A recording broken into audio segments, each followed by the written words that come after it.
Muito que bem, meus amigos, minhas amigas, sejam muito bem-vindos a mais um episódio do Liga de FIS nessa temporada de 2026 que já começa com tudo e hoje trouxemos uma presença ilustre, mais do que especial, professor Arthur Moraes, aqui para falar sobre tudo relacionado à indústria de fundos imobiliários. Seja muito bem-vindo, professor, e muito obrigado por aceitar o nosso convite. Obrigado eu pelo convite, muito bom estar aqui, sempre muito bom estar aqui.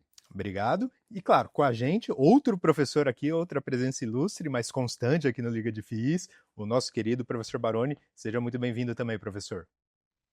Obrigado, Max. Obrigado, Arthur. E como diz aquela velha frase, só quem é professor sabe e já ouviu essa frase algumas vezes. Você só trabalha ou dá aula também, hein? Então hoje nós vamos ver se essa turma trabalha mesmo, hein, Arthur? Você trabalha ou só dá aula, né? Você só dá aula, mas você trabalha ou só dá aula, né? Muito bom. Acho que Exatamente. Então nós vamos mostrar que a gente trabalha também aqui, né, Arthur? Também. Exatamente.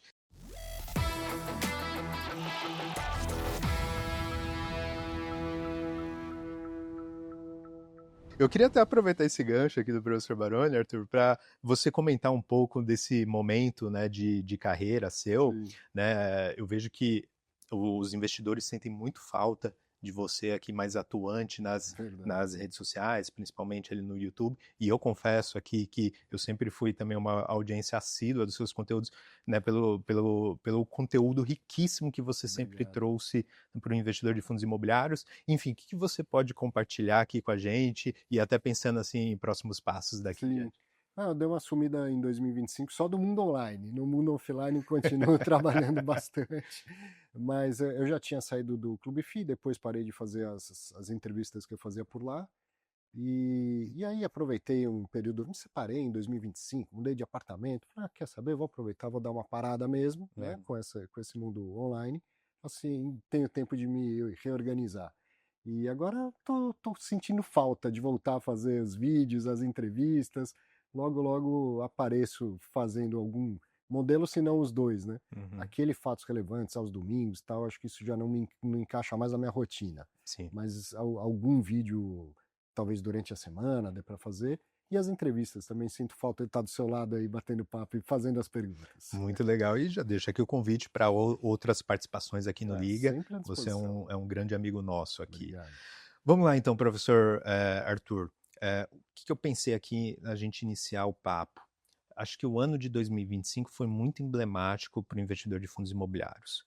Né? No seguinte sentido que tanto eu e o Barão já exploramos aqui em outros episódios, mas vale a pena recapitular até para trazer a sua percepção em relação ao tema. A gente iniciou 2025 com a Selic em 12,25. Né?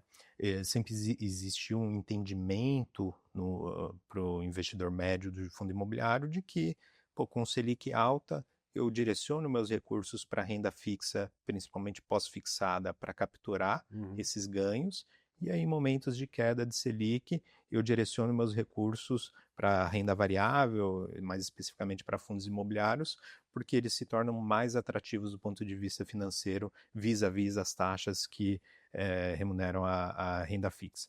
Só que a gente saiu de 12,25, foi para 15%, o maior patamar em quase 2 décadas, né, então elevadíssimo, mas mesmo nesse contexto, o IFIX, né, o principal índice de fundos imobiliários, valorizou ali acima de 21%. Né? O que não corrobora com essa visão tradicional, né, que se tinha no mercado. E aí, diante disso, o que eu queria perguntar para você é o que então 2025 deixou de ensinamento para o investidor de FIIs, dado todo esse contexto, na sua concepção, é claro. Interessante. Bom, um ano, você falou, a gente completou 2 décadas, né? Em 2026 a gente completa 20 anos. O patamar de 15% ao ano da taxa Selic é o maior dos últimos 20 anos. E acho que essa alta, ela é sempre bem-vinda, mas ela engana um pouco, dá a impressão de que as coisas estão bem. E com 15% ao ano de juros, é muito difícil um negócio ir bem. Patina demais, é difícil demais. Eu falo que a gente tem aquela sensação que está sempre subindo uma ladeira e acha que, putz, mas o que está acontecendo comigo? Não é com você, a ladeira está lá e está mais íngreme, né? Que é uma taxa de juros muito, muito alta. Então, eu acho que a grande lição é que essas regrinhas de bolso, elas não acontecem, né? Eu trabalho no mercado financeiro há mais de 20 anos. Se tivesse algo que sempre acontece, Eu estava na lista da Forbes já, né, Marx? Já tinha ganhado bilhões de reais. Sim. O que sempre acontece é a gente achar que sabe o caminho e o caminho mudar a todo momento. Então, reforça o ensinamento, que é da diversificação. Tá? Fazer algum movimento tático, ok, mas a gente querer movimentar demais a carteira de um caminho para o outro, achando que agora a Selic vai cair e tal. Veja que no caminho para os 15 ela começou a cair. Uhum. Né? Eu até brinquei um bom tempo atrás, quando a última vez que tive a oportunidade de falar com o André Bassi, de entrevistar o André Bassi, falei, André, o jumento se confundiu, hein? Porque começou a cair, bateu 10,5, depois voltou a subir. Né? Então, por mais que a coisa faça sentido, o rumo do que vai acontecer com a economia é sempre incerto, sempre incerto. Então, eu acho que o ensinamento que só reforça, tenha seu planejamento, uma carteira bem diversificada e deixa a coisa rolar. Né? Tem pouca necessidade de ficar mudando de ativos, de classe de ativos, por conta do que está acontecendo com taxa de juros, coisa assim. Tentar prever o futuro, assim, costuma ser demanda muito esforço, né? E quase sempre, assim, para não dizer impossível, é muito difícil, né, de se alcançar. Você gasta muita energia e dinheiro, deixa na mesa. Sim, tentando ir nessa direção. Eu sempre lembro da história que a gente está aqui, né, fazendo pra gente e tentando ensinar para as pessoas aquela velha máxima de colocar o dinheiro para trabalhar para você. Se você já trabalha com seja lá qual for o seu ramo, ganha o seu dinheiro, guarda o seu dinheiro, que é um esforço às vezes maior do que guardar, né, do que ganhar, né? Guardar às vezes é um esforço maior do que ganhar. Investir o seu dinheiro, você vai mesmo ficar tanto tempo acompanhando a notícia, aquilo, assistir 20 lives e tal. Quem está trabalhando por quem? Você não investiu o seu dinheiro para que ele trabalhasse por você, gerasse renda passiva e tal? Vai fazer outras coisas da vida, né, do que ficar tentando. Então agora é a hora de vender tal fundo e comprar outro, ou de ir para o pós-fixado e tal. Pô, se você planejou, executou, é para longo prazo, deixa acontecer.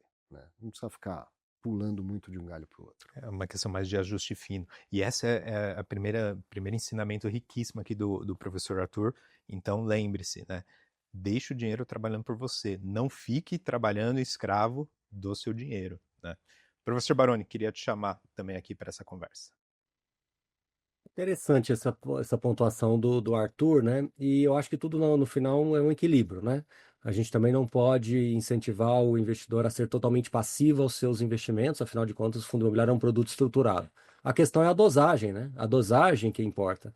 Porque quando você começa também a procurar demais, você acaba criando alguns pontos que, na verdade, ou não existem, ou fazem parte do dia a dia de qualquer tipo de empreendimento imobiliário. Claro que tem alguns pontos, de fato, que são preocupantes, que precisam ser acompanhados.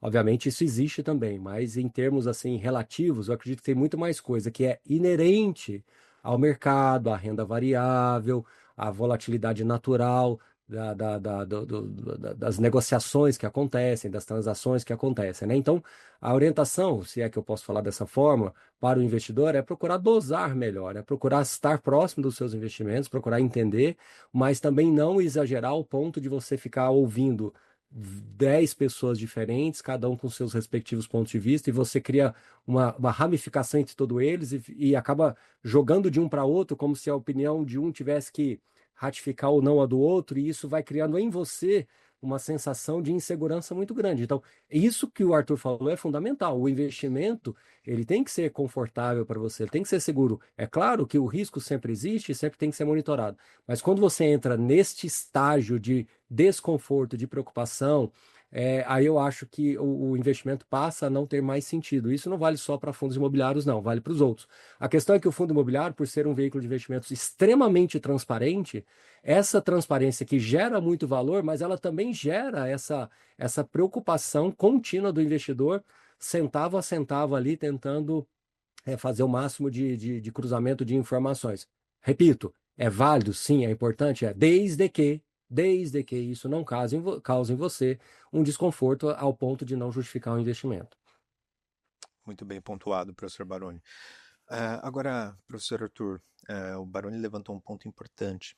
qual eu concordo. A indústria de fundos imobiliários é extremamente transparente. Sim. Eu arriscaria dizer, inclusive, que é das mais transparentes entre os investimentos, principais investimentos aqui no Brasil, se não o mais transparente.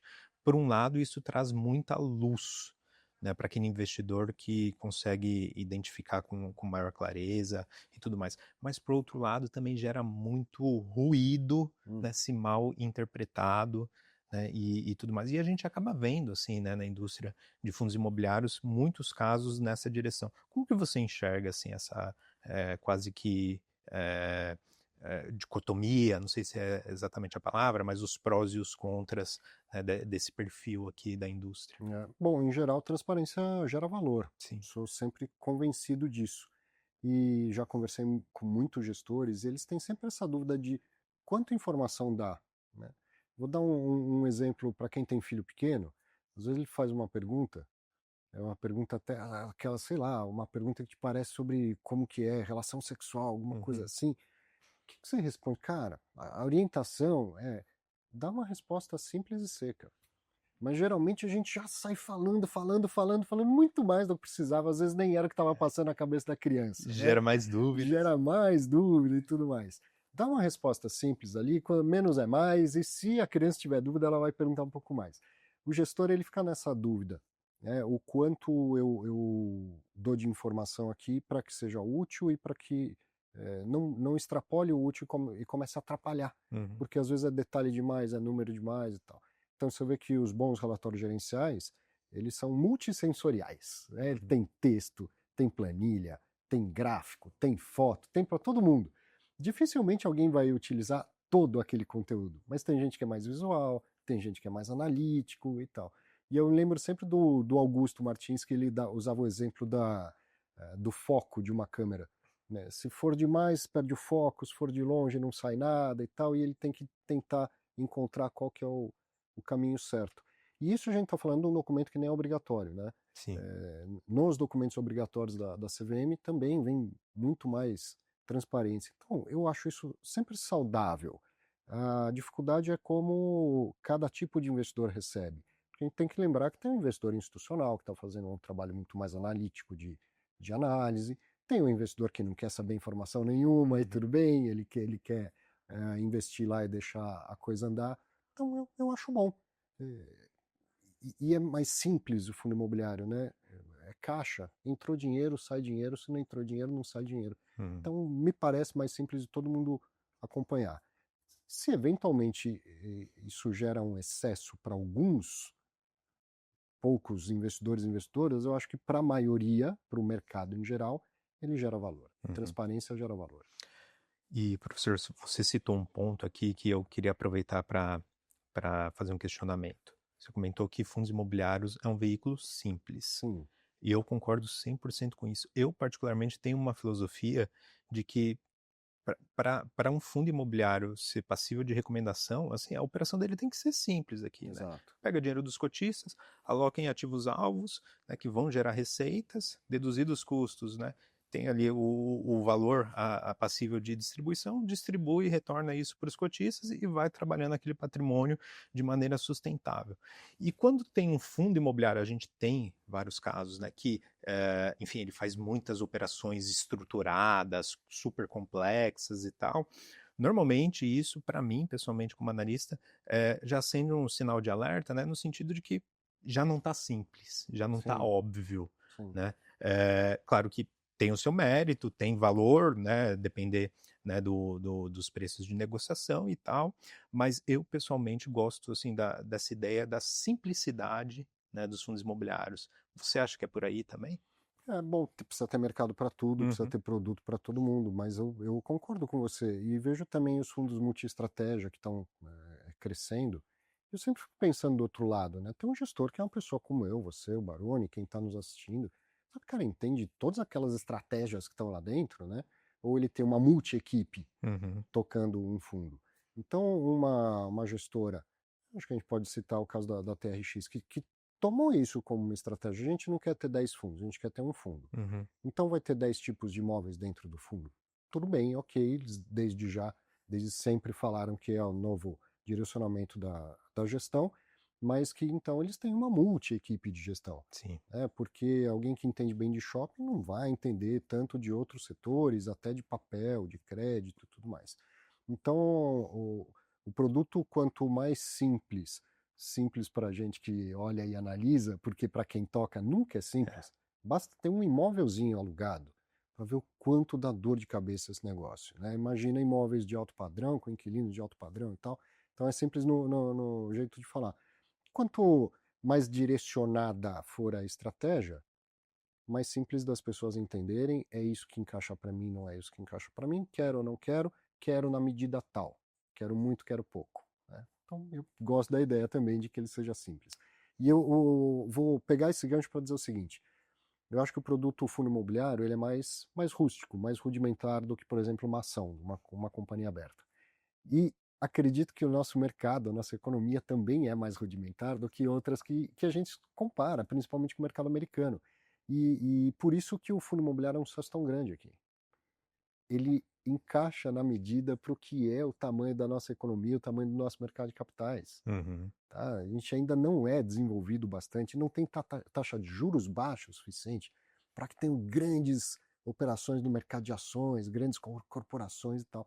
Agora, o imóvel, ele é um negócio básico, basilar de qualquer economia, o fundo imobiliário atua nesse nicho, a sua estrutura legal é simples, entra a caixa, apura resultado, distribui resultado, ele encaixa melhor no que é a nossa economia como um todo.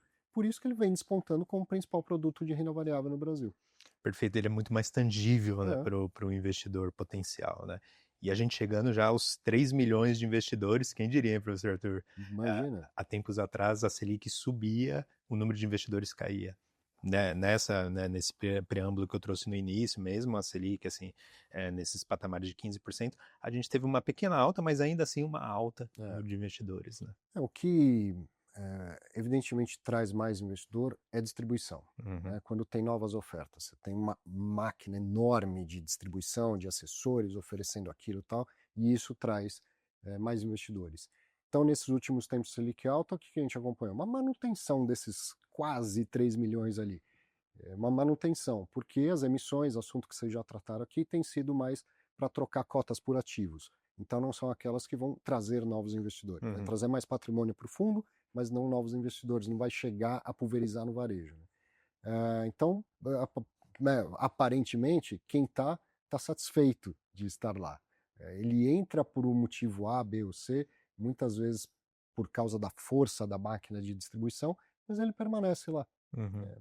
São ativos que estressam menos, até títulos públicos as pessoas saem vendendo quando chega o extrato lá e caiu 10% de um mês para o outro. O cara compra um título para 2045, vai resolver a aposentadoria dele, em 2026 ele vende porque caiu 8% de um mês para o outro.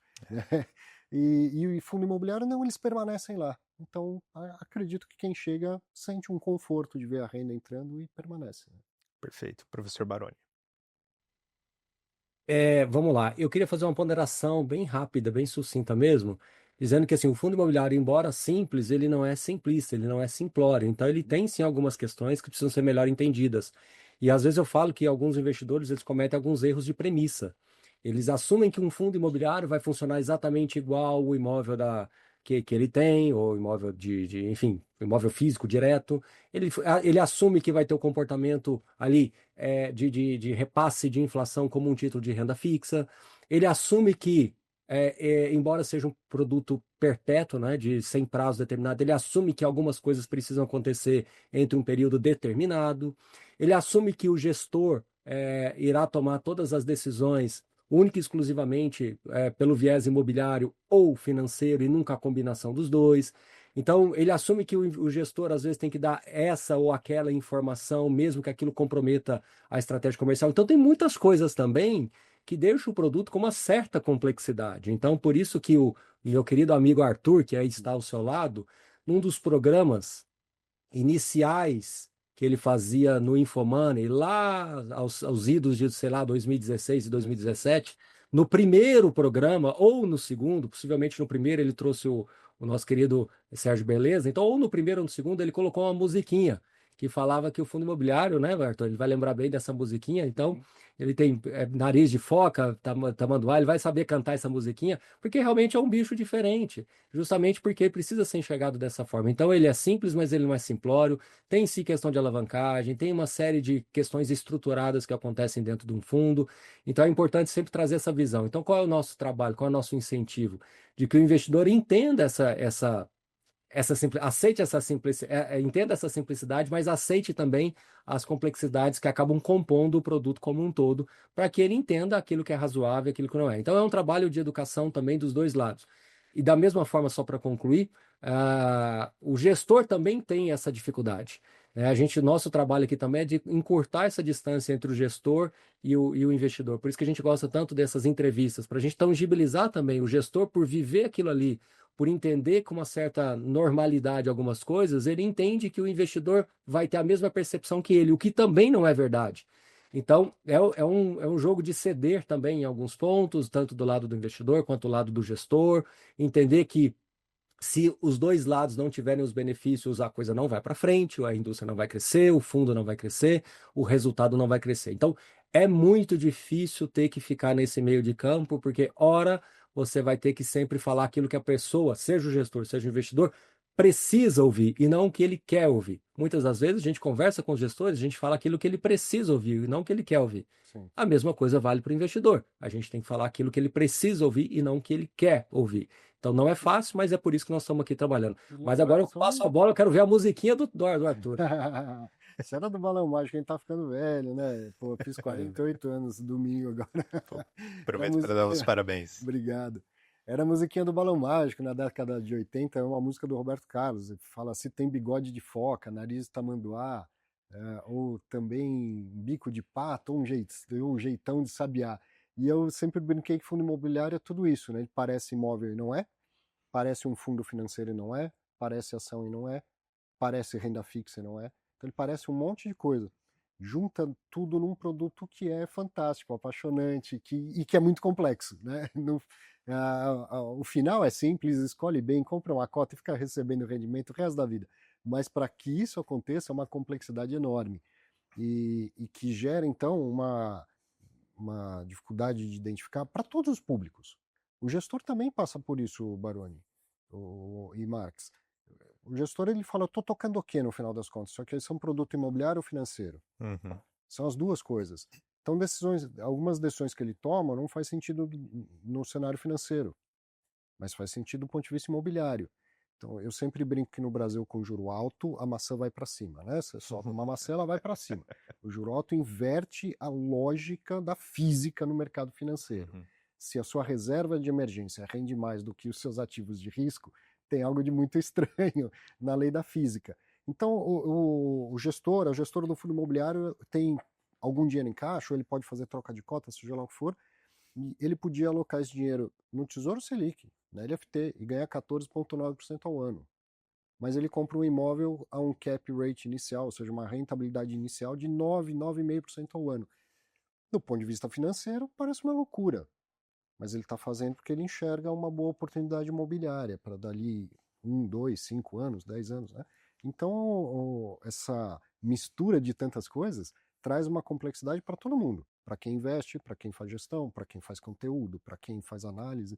Uhum. Mas torna ele apaixonante. Exatamente. Eu costumo, inclusive, dizer que os fundos imobiliários eles são ornitorrincos. Isso. Dada a peculiaridade, né? Então, tem aspectos, como você citou, de renda fixa, tem o aspecto do mercado imobiliário real, tem um aspecto até de análise de investimento do nosso lado de analista, que foca mais o trabalho da gestão, assim como se olha, né, para fundos abertos, né? Então tem um pouquinho de tudo ali, né? Você bate no liquidificador, então tem um pouco dessa complexidade nesse sentido. E a economia real ela não consegue ficar esperando os devaneios do mundo financeiro, do mercado financeiro.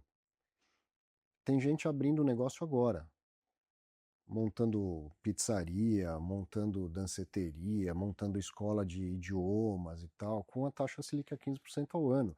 A economia real não pode ficar esperando. Sim. Quando a gente era criança, adolescente, antes do Plano Real, Você imagina, era uma loucura alguém se meter a montar um negócio com hiperinflação, o cara tinha risco de quebrar, vendendo o estoque todo dele, ele tinha risco de quebrar, porque quando ele fosse recomprar o estoque, ele podia estar recomprando mais caro do que o preço que ele acabou de vender, né? E as pessoas empreendem, e muitos têm sucesso e tal. Então, essa taxa de juros no Brasil, ela é historicamente, estruturalmente tão alta, que a economia real chega uma hora que fala, não tô nem aí para ela. Me lembro quando entrevistei o então presidente da CBRE, o Walter.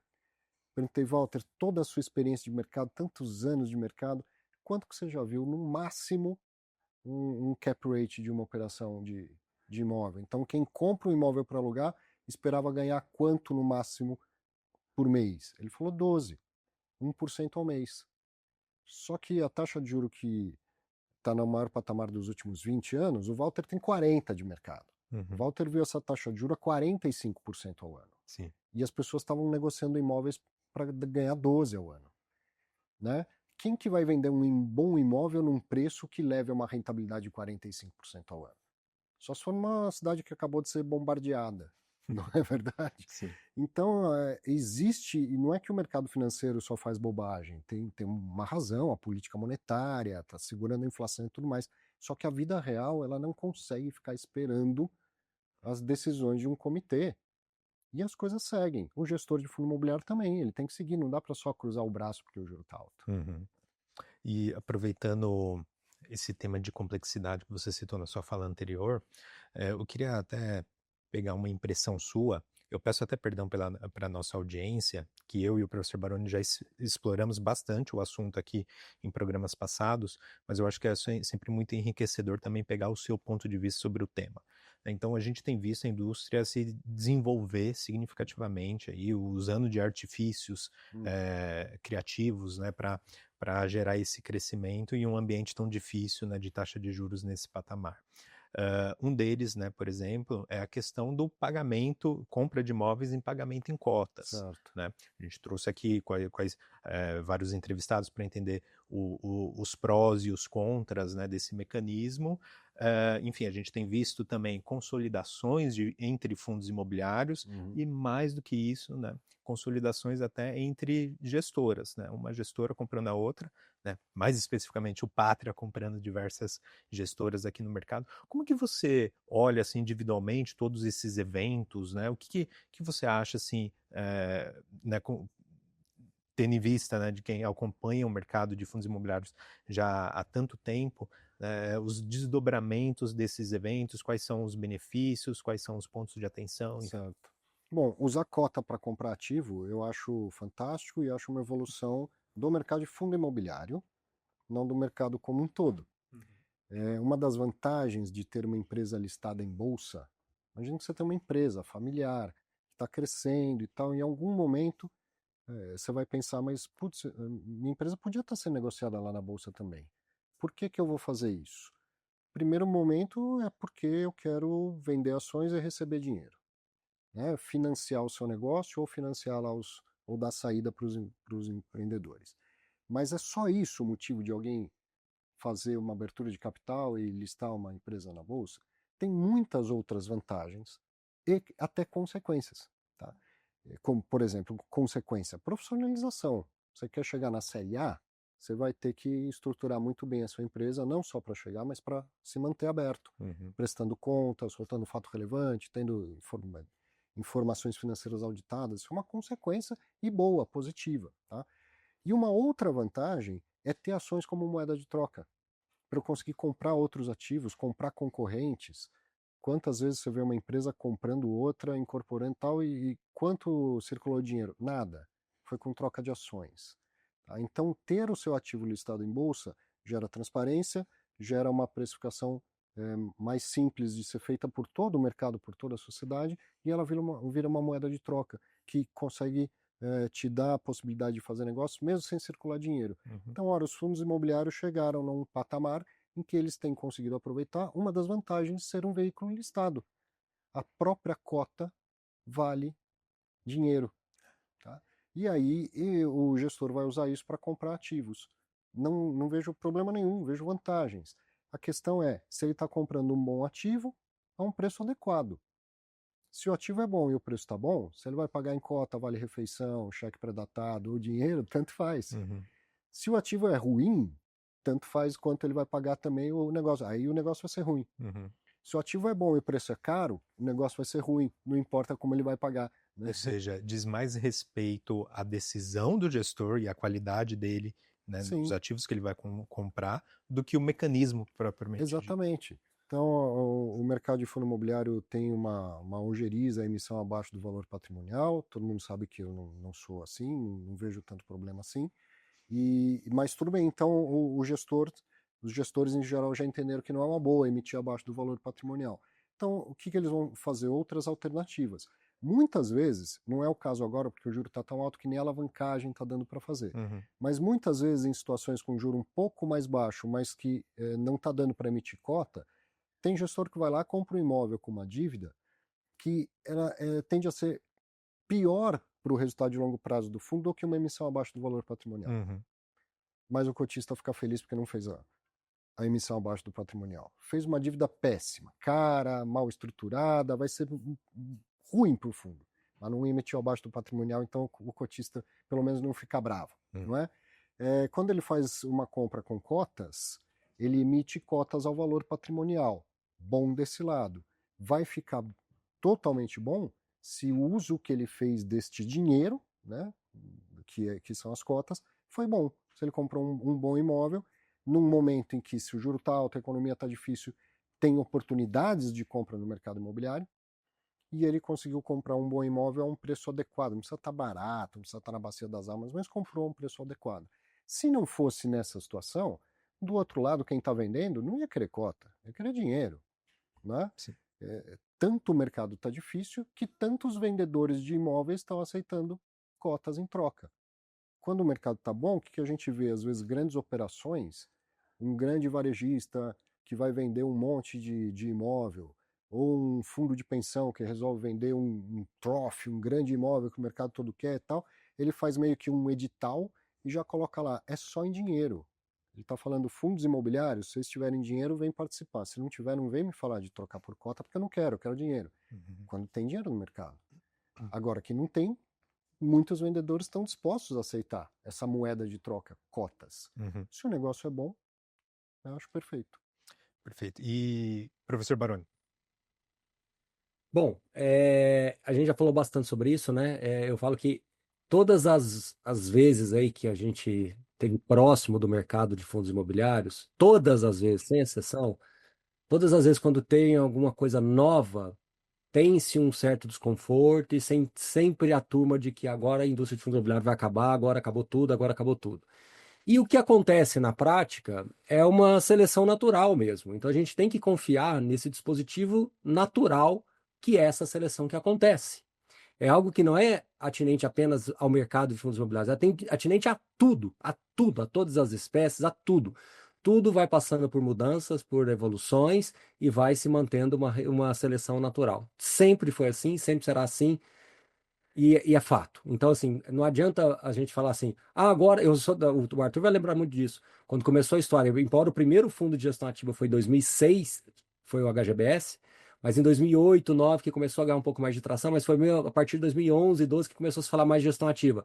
Mesma coisa naquele momento e acabar o mercado de fundos imobiliários, não vai ter nada. Então, várias coisas foram acontecendo, né? Depois começou a vir os fundos de papéis, depois muita coisa foi acontecendo, depois os fundos híbridos, tudo, alavancagem, pagamento parcelado, agora compra por cota, agora o fundo pode pegar dívida, agora o fundo pode ter capital pré-autorizado. Quando veio o primeiro capital pré-autorizado, sei lá, acho que foi 1 bilhão, nossa, agora acabou o mercado de fundo imobiliário, é um cheque em branco, todo mundo vai fazer. Então são coisas naturais. E o que vai dizer? Daqui 20, 30 anos, várias coisas novas vão acontecer, e daqui 20, 30 anos vão ficar realmente no mercado em mais evidência aqueles fundos e aqueles gestores que, ao longo dessas mudanças, tiveram um melhor desempenho, foram mais alinhados com o cotista, tomaram as melhores decisões entre certas e erradas, mas foram as melhores na média. Isso é algo natural. Então, por isso que eu falo, às vezes, que o investidor de fundo imobiliário ele começa a investir pelo motivo errado e ele para de investir pelo motivo errado. Então, ele não tem esse entendimento e qualquer coisa que acontece, ele para também. Mas eu acho que O melhor recado foi que em 2025 a gente teve uma entrada na média de 15 mil novos investidores por mês. Alguns meses mais, bem mais, inclusive no final do ano, outros meses menos, até caiu um pouquinho, mas na média 15 mil novos investidores, num cenário de juros em 15. Então mostra que esse trabalho todo que a gente faz também de trazer essa informação com qualidade, de maneira mais clara possível, da maneira mais didática possível, tem e surte algum efeito também. Então a gente também tem que entender que esse trabalho nosso é desafiador, mas também é gratificante de ver que aos poucos a gente vai mostrando para as pessoas os outros prismas, os outros olhares, que muitas das vezes não é uma coisa escrita ali na pedra que nada pode mudar fora daquilo. O regulamento ele tem a sua dinamicidade, a regulação tem a sua dinamicidade, né? Então, assim, agora a questão de recompra de cotas, a questão de potencial mudança de quórum para a Assembleia. Então, tudo isso são atualizações regulatórias, regimentais, que vão acontecendo, e a seleção natural vai falar mais alto. Isso não é característica somente do mundo dos fundos imobiliários. Isso sempre foi e sempre será assim. E, professor Arthur, o que você acha assim dessas consolidações de mercado? Até que ponto isso é positivo ou não? Elas são inevitáveis e elas vão acontecer com juro a 15%, não com juro a 6%. Né? Estou batendo na tecla do juro para lembrar para todo mundo que ela faz efeito. Uhum. Por mais que eu falei agora há pouco, as pessoas não esperam, a economia real não espera, mas ela faz um efeito, ela dificulta tudo. E então, com juro baixo, novas teses aparecem, novas gestoras, novos fundos, mas o fundo não nasce com R$1 bilhão, ele nasce com 200 milhões de reais e o gestor acreditando que vai fazer a segunda, terceira, quarta, quinta emissão de cotas e vai passar lá a arrebentação do R$1 bilhão. O juro sobe, ele não consegue fazer novas emissões e aí ele fica com um veículo pequeno, travado, ele vai ser engolido. Ou ele desfaz o veículo, ele vende os ativos, devolve o dinheiro, ou alguém vai engolir aquele fundo imobiliário e vai incorporar num outro, fazendo ele ficar cada vez maior. Então, eu acho um movimento inevitável, normal, saudável, e vai criando grandes fundos, grandes conglomerados, mas que eu acredito que daqui a uns 15, 20 anos, quando a gente olhar, vai parecer pequeno. Uhum. Né? O BC Fund, em 2010, 2011, era uma coisa assim, parecia inatingível o tamanho que tinha o BC Fund, né? O BRCR11. E hoje ele já é um fundo mediano comparado a tudo que chegou, gestoras que nem existiam quando ele já era grande. O Pátria, por exemplo, né? Uhum. Estão hoje consolidando o mercado. Pode ser que esses fundos permaneçam desse tamanho, 10 bi, 15 bi, e que chegue alguém que consiga, um novo entrante que consiga trazer um fundo que vá crescendo até chegar a 50 bi e tudo mais. Se a gente tiver uma taxa de juro baixa, na minha opinião no Brasil é abaixo de 10, uns 8, 7% ao ano, por um longo período de tempo, muitos anos, o que está para acontecer ainda deixa o passado para trás. É o que está faltando, né? Tem gente, às vezes até cruel, mas tem gente que está lá remando contra a maré. Quando a maré fica a favor dele, chega um novo entrante e está mais descansado e consegue colocar uma coisa maior, né? Pode ser que isso aconteça. Então não vejo com nenhuma preocupação a consolidação. E aproveitando o tópico anterior, né, você comentando, né, sobre as aquisições em pagamentos em cotas, acho que uma grande lição que a gente pode tirar daí, se for para resumir, é que todas essas transações mostram que as cotas dos fundos imobiliários têm lastro. Isso é valioso, né? Enfim, a gente já viu em outros episódios lá atrás, né, muita gente questionando, né, o veículo fundo imobiliário, mas nenhum investidor institucional toparia receber, às vezes centenas, em alguns casos de milhões de reais em cotas de um fundo, se ele não identificasse esse lastro. Né? Agora, por outro lado, acho que ainda existem algumas mudanças regulatórias e operacionais que poderiam vir, né, para aperfeiçoar a indústria.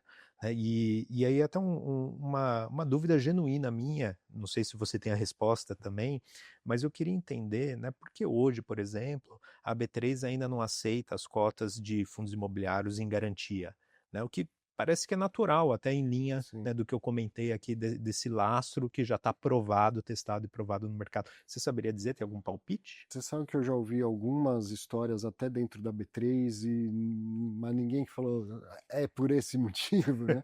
É alguma questão, se não me engano, regulamentar. Eu acho que a coisa não está nem na B3. Uhum, É alguma questão de regulamentação. E dentro da B3, talvez uma questão de sistemas, não sei. uhum. Mas você vê como o Baroni estava falando uma novidade, eu ia reforçar, Baroni, novidade, esse negócio de trocar cota, no mercado de fundo imobiliário, porque não é no mercado de capitais, como eu tinha falado que as companhias fazem. Então, no momento em que fundo imobiliário, as cotas forem aceitas como garantia, vai ser uma novidade para o mercado de fundo imobiliário, Exato. né? Mas é uma prática amplamente utilizada com outros ativos no mercado financeiro, principalmente títulos públicos e ações. Traz alguma novidade para o mercado de fundo imobiliário? Sim, mas que você consegue olhar para outros mercados comparáveis e entender, putz, finalmente fundo imobiliário é aceito como Uhum. garantia. Né? Imagina se eu vou no banco e consigo dar uma escritura de um imóvel como garantia, que dirá cotas de fundo imobiliário? O banco deveria falar, mas você tem um imóvel para dar em garantia, legal, mas tem fundo imobiliário? Se tiver, eu prefiro, não é? Exato. Não só em bolsa, em tudo. Pô, imagina se eu falo lá, eu tenho X mil reais em cotas destes fundos imobiliários. O cara olha, tem que escolher ali, fala, isso aqui não quero, nem como garantia. Isso aqui eu aceito dando um deságio de 40%, isso aqui eu aceito dando um deságio de 20%. Toma que me dá isso em garantia e toma o dinheiro emprestado. Uhum. Imagina que maravilha que seria para a economia, né? Então a gente está falando aqui de dar cota em garantia para ativos, para operações em bolsa. Isso podia ser dado em garantia para todos os tipos de operações. É um negócio que vai demorar muito. Uhum. Falta muita cultura. Pra você ter uma ideia, existe o TD Garantia, o Tesouro Direto Garantia. Uhum. E eu aluguei um imóvel recentemente fazendo depósito calção. Eu vesti minha roupa de Fred Flintstone, né, e fui fazer um depósito calção, sendo que eu tenho dinheiro em títulos públicos e podia ter dado títulos públicos em garantia para o dono do imóvel. Mas ele sequer sabe o que é título público. Entendeu? Você fala assim, ó, aqui tem ouro e tem bronze. O que você quer? Eu quero bronze. Exato. Então falta muito a evoluir para que isso que eu estou falando, assim, a garantia extrapole o âmbito do mercado financeiro. Mas quem sabe, né, a gente chega a isso.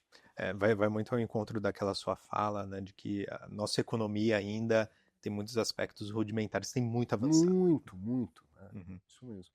Professor Baroni. Agora eu quero falar um pouquinho não com o profissional Arthur, com as opiniões, né? Eu quero falar um pouquinho com a pessoa Arthur. Quero saber como é que tá, Arthur, dentro do que você puder falar, como é que tá a sua carteira, quantos por cento em fundos imobiliários, como é que você está olhando o tijolo, papel, como é que está sendo a experiência da renda para você no fundo imobiliário, né? O quanto isso é importante para a sua vida hoje, na fase da sua vida hoje. Queria ouvir agora um pouco da pessoa, do amigo professor Arthur Vieira de Moraes. Não professor, né? Arthur Vieira de Moraes. Baroni, a minha carteira ela muda muito pouco, então ela estaria mais ou menos como sempre esteve, 40% em fundo imobiliário e 60%, quase 60% em renda fixa, tinha um pouco de ação via ETF. Mas no ano passado também, finalmente terminou o inventário do meu pai, que faleceu há 3 anos, e eu recebi títulos públicos, eu recebi ações, eu recebi fundos imobiliários, eu recebi imóveis em condomínio com meu irmão e minha sobrinha. Então deu uma bagunçada nisso que eu ainda não organizei. Tá? Por exemplo, eu tô louco para fazer esses imóveis virarem cota de fundo imobiliário. Se algum gestor de fundo imobiliário quiser me oferecer a troca, mas eu aceito na hora, na hora. Cara, eu já tive que trocar aquecedor, ar-condicionado, tem que saber se chegou o boleto do IPTU. Eu nunca gostei de imóvel na vida, eu só invisto em imóvel e a fundo imobiliário, né?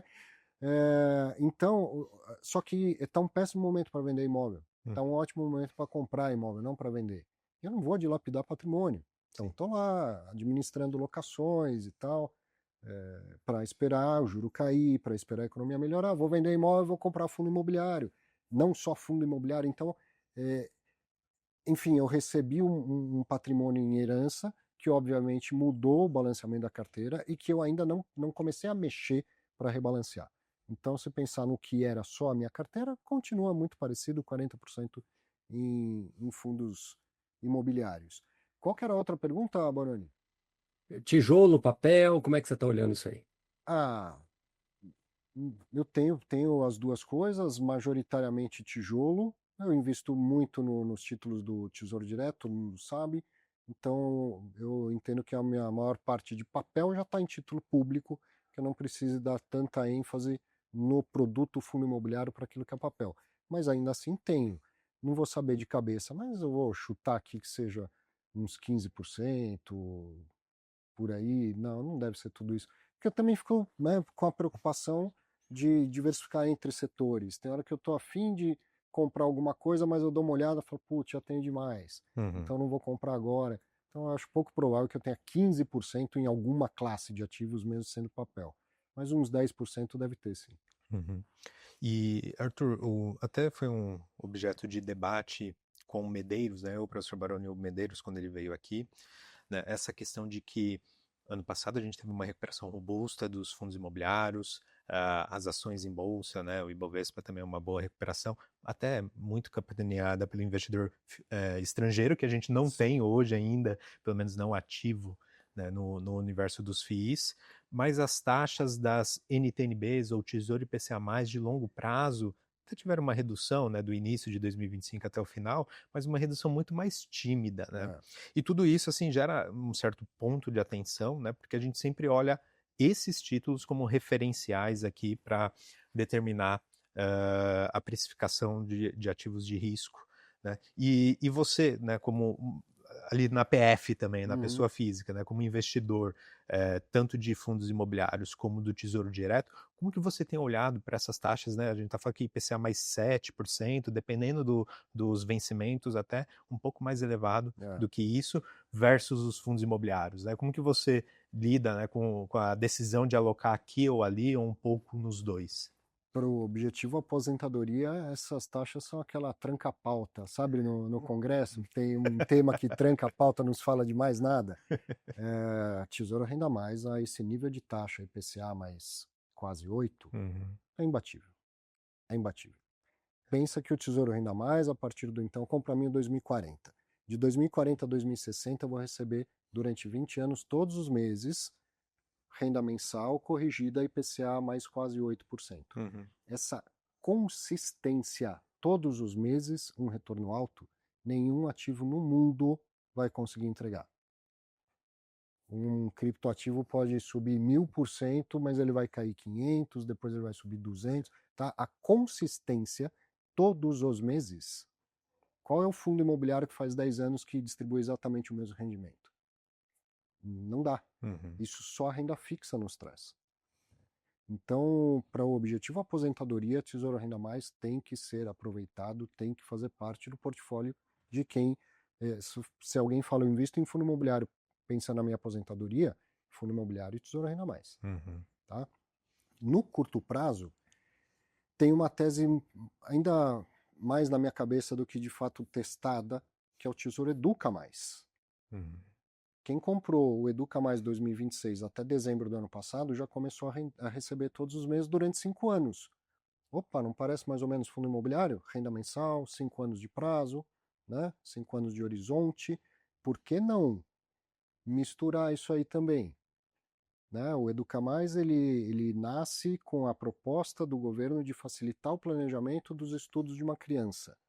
Então eu escolho um ano, a partir daquele ano ele passa a dar renda mensal todos os anos, por todos os meses, por 5 anos, corrigidos a IPCA mais uma taxa de juros que está muito próxima de 8% ao ano também. Então imagina que você comprou um fundo imobiliário de papel, que todos os meses nos próximos 5 anos o rendimento vai ser corrigido por IPCA mais 7,5%. Todos os meses. É uma consistência que só a renda fixa traz. Não substitui a renda variável, não é melhor do que a renda variável, mas deveria estar compondo portfólios das pessoas. Não dá para a gente ser apaixonado por investimento. E esses dois produtos, eles são novos. Eles foram criados em 2023, 2024. Pouca gente ainda conhece. E dá para pensar em trazer para o seu portfólio. A tese do Renda Mais, do Educa Mais, como uma renda parecida com o fundo imobiliário, precisamos observar mais um pouco, tá? Eu fiz como teste, estou começando a receber a renda e agora eu preciso conseguir decompor esta renda. Você pegar o valor, muito cuidado você que está assistindo com o que eu vou falar agora. O valor que me foi depositado em janeiro, então eu comprei no final do ano passado, 2026. O valor que me foi depositado, se fizer uma conta simples, deu 2% de rentabilidade. Não é que eu vou ganhar 2% ao mês, senão isso não dava IPCA mais 8. Isso dava IPCA mais quanto? 20, não é? Não é isso. Só que não temos a transparência de um fundo imobiliário para chegar a um relatório falando tanto é amortização, tanto é inflação, tanto é juros. E eu ainda preciso parar para decompor isso e entender desse dinheiro que me foi depositado, quanto que é simplesmente devolução do que eu paguei pelo título, quanto que é inflação, quanto que é juros. Mas tem um retorno relevante aí. Tá? E qual a principal diferença? Ao final de 5 anos, se eu usei essa renda, acabou principal e renda. Num fundo imobiliário, ao final de 5 anos, eu vou continuar recebendo renda por mais 5, por mais 10, por mais 20, né? O principal continua investindo e só a renda vem parar no meu bolso. No caso de um título público desse pagar renda, vem tudo para o seu bolso. Principal mais renda chega uma hora que acaba se você utilizar. Então ele tem uma complexidade maior, mas eu acho que poderia compor portfólio, adicionar renda. Quanto mais fontes de renda, melhor, né? Inclusive, pô, admirável o trabalho do Tesouro Direto. Sem dúvida. Criando esses títulos, né? Até com experiências internacionais, né? O Renda Mais foi pautado, né, num estudo de até um prêmio Nobel, se não me falha a memória. Professor Aron, sim, pautado num estudo de um prêmio Nobel, e quem efetivamente conseguiu colocá-lo em prática foi o professor Arun. Ele é indiano, então o sobrenome é um tanto difícil de pronunciar, e ele dá aula nos Estados Unidos, radicado nos Estados Unidos, e ele criou esse título, vou contar rapidamente isso, pensando nos ciclos das aposentadorias ao longo do tempo. Muito antigamente, as aposentadorias do governo eram boas, suficientemente para que as pessoas tivessem uma boa renda digna na aposentadoria. Isso naturalmente acaba porque a conta da aposentadoria não fecha em lugar nenhum, ainda mais com a mudança demográfica, o número de filhos e tal. Depois veio a geração dos nossos pais, por exemplo, muitos que trabalharam em grandes empresas, multinacionais, tal, tinham aqueles fundos de pensão de benefício definido. Pô, o cara se aposentou e ficou rico aposentado, né? Isso também acabou, é impagável, a empresa percebeu que não dá para fazer, nem pode mais sair fundo BD, né? Então, também já foi essa segunda fase. A terceira fase atual, que tende a não mudar, é cada um por si, Marx. Cada um por si. E a gente é especialista no mercado financeiro, as pessoas não são, né? As outras profissões, as outras pessoas. Então, a preocupação era ter um título público simples que permitisse que se fizesse poupança para depois ter renda digna na aposentadoria. E aí, um prêmio Nobel, não me lembro qual, veio com essa ideia, veio com um conceito que se chama até de self em inglês, uma sigla em inglês. O professor Arun colocou esse treco de fato mais no papel e saiu batendo de governo em governo. E o governo brasileiro foi o primeiro a aceitar. Então agora Portugal já pensa em replicar, o governo da Inglaterra já pensa em replicar, muito provavelmente a gente vai ver um título desse muito parecido em vários tesouros aí afora. Então aproveitem, né? A gente que tem esse título tem que aproveitar. Desde 2024, desde quando começou, o Tesouro falou, valendo, tem aqui, eu comecei a pôr no meu portfólio. Confesso que eu tenho também.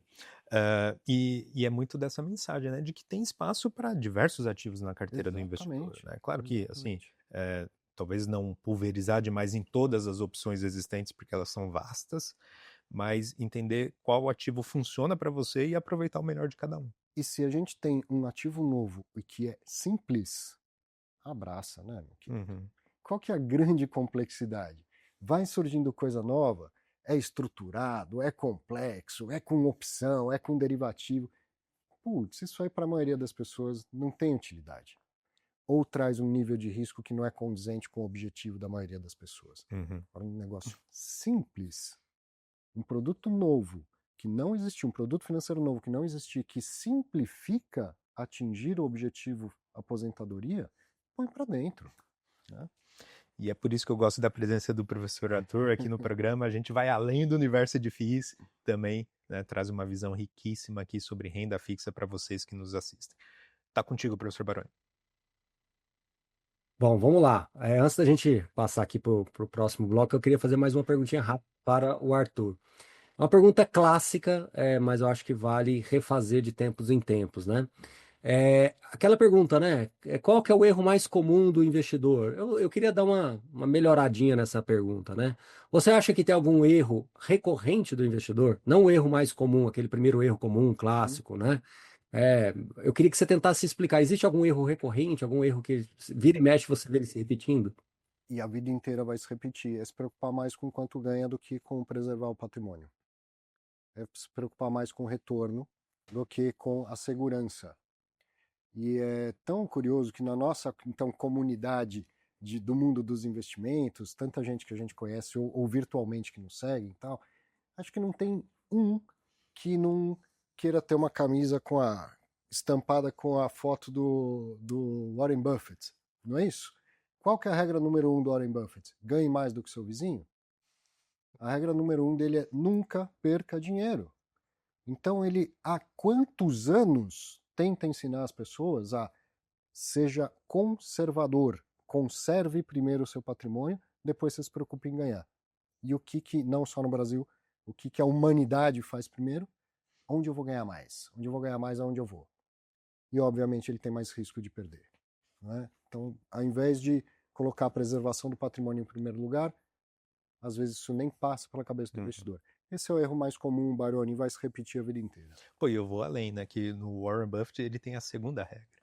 E a segunda regra, não se esqueça da primeira regra. Não esqueça da primeira. Então sempre conserve o seu patrimônio, né? O quanto a gente ganha, aí agora eu vou falar de um convencimento meu. O quanto o resultado do seu investimento gera, ele é muito menos importante do quanto você guardar. O que muda a vida das pessoas é guardar dinheiro, não multiplicar o dinheiro guardado. E a prova matemática para o que eu estou falando é o FGTS. O FGTS é o pior investimento que existe no Brasil. Sim. Quase que um roubo institucional ao dinheiro do trabalhador. E aí passam uns anos, tem gente que vai lá e dá entrada num imóvel. Tem gente que vai lá que compra um imóvel com o FGTS. Né? Quantos funcionários passam uns anos, a gente está falando pelo menos uns 10 anos, o cara olha o que ele tem no FGTS, ele fica doido para ser mandado embora, que ele nunca imaginou na vida que ele teria tanto dinheiro assim. Foi a pior rentabilidade de um produto financeiro no Brasil, mas mudou a vida do cara. Por quê? Porque ele foi obrigado a guardar. Então, o que muda a vida financeira das pessoas é guardar. O quanto o seu investimento vai render é secundário, totalmente secundário. Eu posso pegar tudo que eu tenho e colocar naquilo que mais rendeu, só que tudo que eu tenho era muito pouco, porque eu guardei pouco, então ele não muda a minha vida. Então tem gente que mudou de vida e que ficou milionário investindo dinheiro na poupança, investindo dinheiro em imóvel, ou para uma pessoa muito simples do ponto de vista social, o que ele consegue acumular ao longo de 15, 20 anos de FGTS já muda a vida dele, né? O que mudou? Guardar, não o quanto rendeu. Né? E aí junta isso com a regra do Warren Buffett, então conserve aquilo que foi difícil guardar. Eu vou repetir, guardar é mais difícil que ganhar. Sim. Guardar é mais difícil que ganhar. Guardar dói. Ganhar muitas vezes é prazeroso. Você gosta de trabalhar. Você gosta de estar aqui. Por você passar o dia inteiro fazendo entrevista, aliás. Não é verdade? Confesso. E você está ganhando dinheiro aqui, é prazeroso para você fazer isso. Guardar não. Guardar dói. Sim. Tá? E o que vai mudar a vida das pessoas é o quanto ela guarda. Uma vez que ela guarde, ela vai fazer investimentos. Lógico que não estou dizendo para deixar em investimentos ruins, mas não precisa se preocupar em buscar o melhor investimento, a maior rentabilidade. Tem que se preocupar principalmente em preservar aquilo. Preservar significa ganhar mais do que inflação, não é só deixar debaixo do colchão, mas é preservar ao invés de tentar ganhar. Muitos investidores olham para determinado produto financeiro ou qualquer tipo de investimento e se perguntam quanto que eu tenho para ganhar alocando meu dinheiro aqui. Ah, E eu sempre tento incentivar a fazer uma pergunta contrária. Quanto que eu tenho para perder? Que eu posso isso. perder.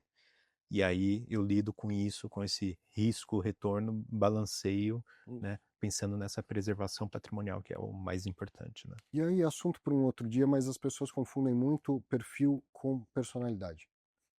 Perfil de investidor e personalidade não tem nada a ver. E tem gente que tem uma personalidade arrojada e por isso acha que os seus investimentos devem ser arrojados. Uhum. E não tem nada a ver uma coisa com a outra. Perfil é momento de vida. E quanto mais é arrojado a sua forma de ganhar dinheiro, mais conservadora deveria ser sua forma de investir o seu dinheiro. Eu tenho um negócio, eu sou arrojado, alavanco o meu negócio, eu abro mais lojas, a sua chance de perder dinheiro, o quanto mais é arrojado a forma como você ganha, então mais você deveria ser conservador na hora de investir, porque senão você duplica o seu risco, Sim. da forma que eu ganho e da forma que eu invisto, não é? E alguém que tem uma boa entrada e muito conservadora, funcionários públicos de algumas categorias desse país, ganha muito bem e vai pingar sempre e tal. Esse, se quiser, pode ter um investimento mais arrojado aqui, porque ele tem algo muito conservador na forma com que ganha. Não precisa, mas poderia. Agora, alguém que ao ganhar é muito arrojado, ao investir deveria ser um bundão, super conservador. Pô, isso é interessantíssimo, riquíssimo, essa troca que você trouxe, né? Não tinha parado para pensar, né, nesse aspecto. Faz muito sentido. Professor Baroni. Arthur, a gente aprendeu bastante aqui com várias coisas, né? Mas eu queria, a gente estar caminhando para o fim, eu queria ouvir de você o que que você acredita que ainda está faltando? A gente falou sobre a ótica, né, do investidor, o erro comum, mas o que que você acredita que esteja faltando ainda pelo lado da gestão? Como a gestão pode melhorar hoje com estreitar melhor a proximidade com o investidor, já que somos 3 milhões de investidores, toda hora tá chegando gente nova, é um mercado que tem uma certa passionalidade, então tem muito ruído, tem muita coisa que é colocada, mas tem outras coisas que têm bastante fundamento e são preocupações legítimas. Então agora, imagina que a gente está aqui interlocutando direto com o gestor. O que que você acha que a gente poderia deixar como mensagem para eles? Isso talvez eu tenha uma resposta simples, básica, conceitual, mas tentando ser empático e me colocar na cadeira de um gestor onde eu nunca estive, deve ser difícil para caramba. Até porque eu tenho que me relacionar com diversos tipos de investidores. Então, o que eu acho, por exemplo, se a gente está tendo tanta troca de cota por imóvel, significa que os gestores conseguiram se comunicar melhor com o tipo de investidor que era do mercado imobiliário e resistente ao mercado financeiro, ao mercado de fundos imobiliários. Tá? Depois tem uma outra categoria de investidores que eles estão buscando se entender melhor, que é o gestor de fundo de pensão, um caminhão de dinheiro para longo prazo. Algum esforço acontecendo, e principalmente a gente vê isso com o pessoal da Red Investments para se relacionar melhor com o investidor estrangeiro. Então são muitos investidores e os gestores têm o desafio de se comunicar com todos e de ouvir a todos eles e tentar atender o interesse de todos eles. Né? Não são convergentes, senão no objetivo todo mundo quer ter retorno consistente, longo prazo, isso sim, mas cada um para um prazo diferente, acha importante a informação A enquanto o outro não acha, a estratégia A enquanto o outro não acha.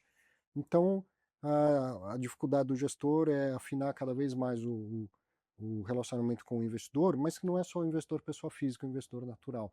Eu sei que ele é maioria em número, mas ele não é maioria em quantidade de dinheiro. Existe um mundo de dinheiro para chegar no mercado de fundo imobiliário. Sim. Quando a gente acessar mais esses outros atores, também investidores e investidoras. Agora, o que eu acredito que é aquela coisa básica de receita de sucesso é, de fato, ter estratégias de longo prazo.